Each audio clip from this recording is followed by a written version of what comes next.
Meron tayong dumating na helmet. Ito ay galing sa Geely Helmet Philippines. Alright, ito ay isang bagong design ng Geely Helmet. So, unboxing na natin.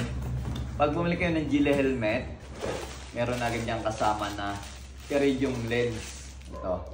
Alright. At pag bukas mo ng box, matic na nakalagay siyempre sa Geely Helmet na dust bag. Another dust bag pa rin siya. Pansin nyo, nagre-reflect yung visor niya. Ang ganda. At ang laman nito sa loob ay kasamang manual booklet. At siyempre, may kasamang keychain ng Geely. So, may presyo na rin. Ayan o. 2,700. At tingnan nyo naman ang walk around ng ating Geely helmet. Siyempre, meron siyang air vent sa top.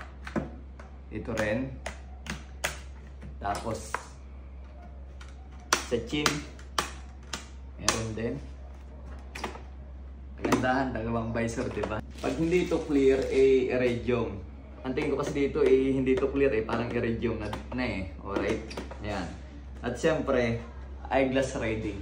Single visor lang siya. Wala siyang sun visor. Kaya siya mas mura. 2,700 lang. Tapos naka-quick release. Meron pa siyang emergency release dito. Once na ma-aksidente yung rider, pwede mo itong baklasin para makahinga agad ng maluwag ang rider. Gamit pa rin ng Geely helmet ay yung design nila ng foam na antibacterial foam na hindi basta-basta bumabaho. At pansinin niyo naman, ang ganda ng design ng foam nila. Alright? At yung spoiler niya ay naka-fix na sa likod. Naka-aerodynamic design.